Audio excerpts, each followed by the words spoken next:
Xinhua correspondent Li Jizhi is reporting for you from Akdali, Finland. A pair of Chinese giant pandas arrived in Finland in January this year. They have just spent 1 month in quarantine. The male one is Huabao and the female one is Jinbaobao. And Finnish people have given them two Finnish names, Bylü and Lumi. They all mean snow. So now they become real snow pandas.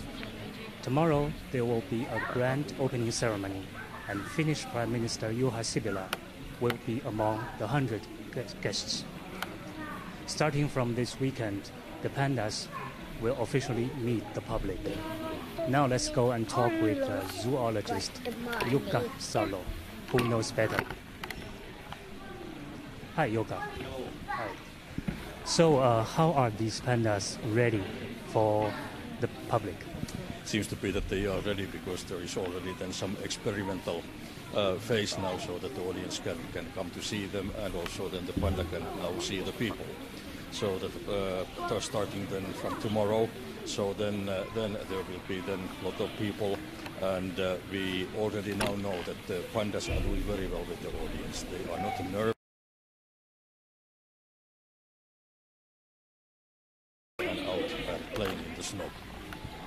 And so far, Akdali Zoo is the northernmost panda zoo in the world. And how do they fit this new environment? Yes, we already knew when we started to negotiate with the Chinese panda experts and panda institution in Sichuan that Finland is a very good place for panda, because we are north, but the panda in Sichuan, they come high from the mountains. And there in the mountains, the weather is very much the same as here in Finland. So that we have then the cold winter, maybe sometimes minus 20 degrees, like now we have almost 1 meter of snow. And this is exactly like it is in the home forest of panda in the mountains. And they seem to be really happy here. And when everybody is complaining about the extreme cold, it seems that the pandas are happy with the snowfall in Finland. Exactly. All of Europe is now facing this very harsh winter, very low temperature.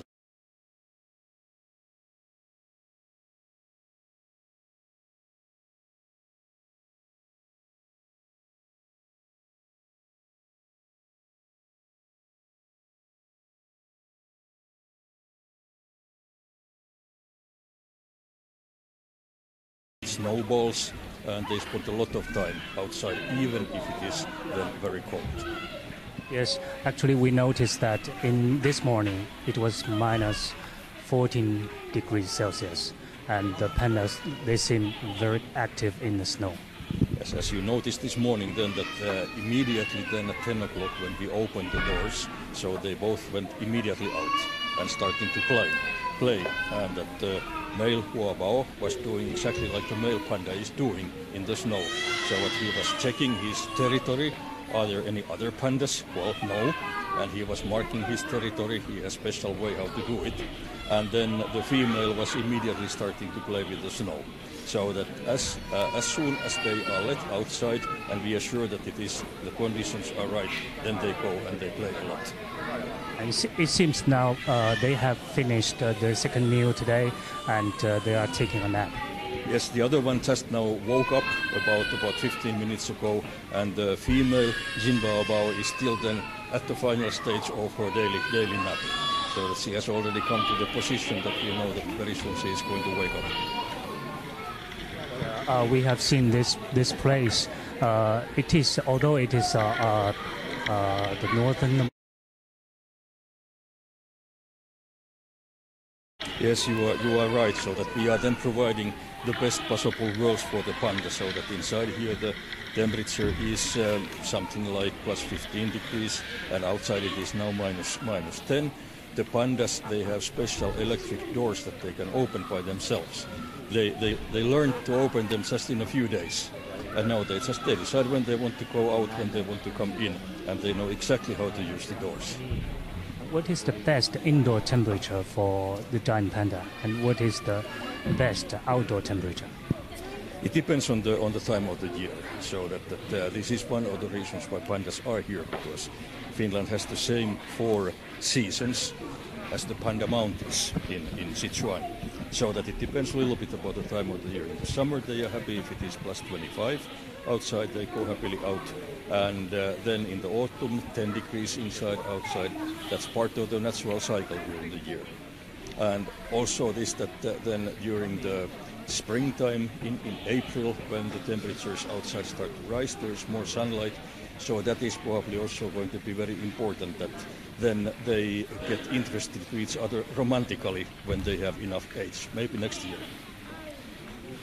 We've seen quite many visitors today. People are coming from all over Finland to see pandas here. And how many visitors do you expect will come to visit the panda every day? At the moment, like today, we think that there will be about 1,000 to 1,100 visitors. And that this is, of course, quite a lot. And we estimate there that during the year, the pandas will bring here at least 100,000 new visitors every year. And how do Finns like pandas? Finns are like everybody on this planet. Everybody is crazy about panda. Pandas are so wonderful animals. And they are really the symbols of China and also the conservation of China. So that the pandas are also a very good way how to tell to the people about the importance of nature conservation. So that we have here now the panda hall, panda building. Tomorrow the opening is so that we have a very nice photograph exhibition showing the richness of nature in China. So that people are very interested. A lot of questions coming every day. So that how the pandas are doing, what is happening, how are the relatives doing there in China. So it is going to create a lot of interest on the behalf of Finnish people, also to China and to Chinese culture. And why did Finland want pandas to come to Finland? Because we know that it's quite expensive to raise pandas in the local zoo. This is part of research and conservation cooperation between China and Finland. And there is also a lot of activities happening and taking place in China. So that we are also then in the cooperation with the Chinese administration of forestry, so that some of the funds from here, Finland, they are used also for the protection of the panda in China, the protection of the forest, panda hospital, and so on. So there is much more cooperation that maybe people realize. It's not only to see the pandas here, but a lot of things are happening, for instance, between the schools of China and Finland, because everybody wants to learn more about the pandas, also how they are doing in Sichuan. As a country of only 5 million population, is it a big news for Finland? It is big news because it is also so that it's very rare that China is then lending their panda outside of China, because there are not so many. And so China has been very careful in choosing then the conditions that Finland is a good place. There are good experts here to take care of the panda, and we can learn a lot from each other. So that it was a very short period, only about 2 years, when we negotiated with the Chinese government and with the Chinese panda experts if Finland is the right place. And some countries have been discussing more than 15 years. But that this also then tells something about the good relationship between our countries. And we have known that it is the first pair of Chinese giant pandas arriving in the Nordic. So what special arrangements has the zoo made to take care of the pandas? Of course, then the challenge is this, that you are right, this is the first Nordic country and the northernmost place in the world. So we have to make a very careful analysis then about many of the environmental conditions, and there is a lot of technical issues here in the panda building that the eye maybe does not meet. There are a lot of computers regulating the temperature, humidity, then controlling the doors and checking that everything is okay. So that there was really a big technical team, about 20 people, who were designing this facility, and we got a lot of expertise and help from China.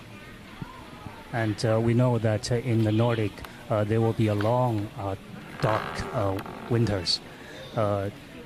So will it affect the biological clock of the pandas?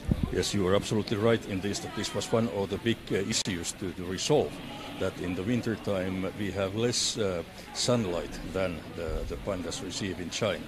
So we contacted the best experts in the world to build us artificial sun lights, so that the lights that you are able to see here in the building, they are very special. They have the same spectrum and intensity as the sun outside.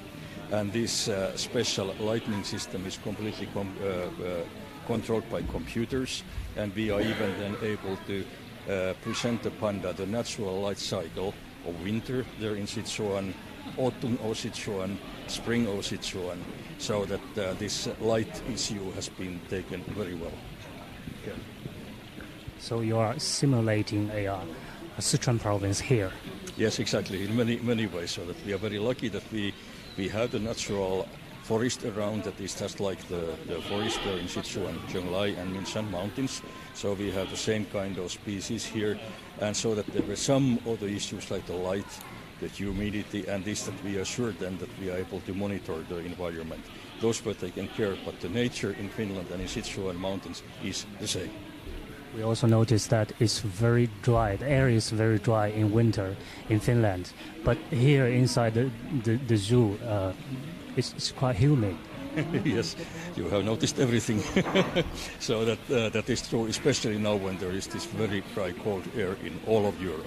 So, but we have also been prepared for that, so that you may hear some hissing here, and it is coming then from the sound of the water vapor, so that the water is sprayed here by special sprinklers, that is then making the air here inside more humid. And that, again, this is then simulating exactly the humidity there in Sichuan mountains. And also, how do you feed them? You don't have bamboo here in Finland.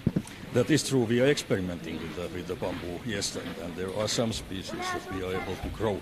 But for the moment, our bamboo is coming from the Netherlands, Holland, so that there is actually quite a lot of bamboo cultivated in Europe for furniture, decorative plants, and some of this go for the panda, including us. So that we get then normally like one shipment of bamboo every week that is coming here within a couple of days. And we have a storage here that is then the bamboo is cooled there and kept humid, so that the bamboo can be kept here 1 or 2 weeks. But there comes every day so many lorries, trucks from Europe, that even if we need bamboo here every day, it can be arranged. It is not any problem.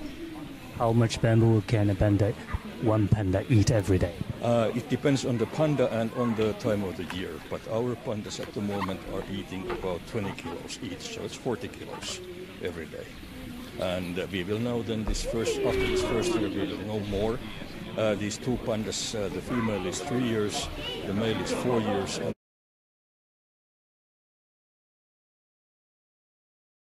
is very big at this moment in their life. So that maybe after 2 years the consumption might be a little even less.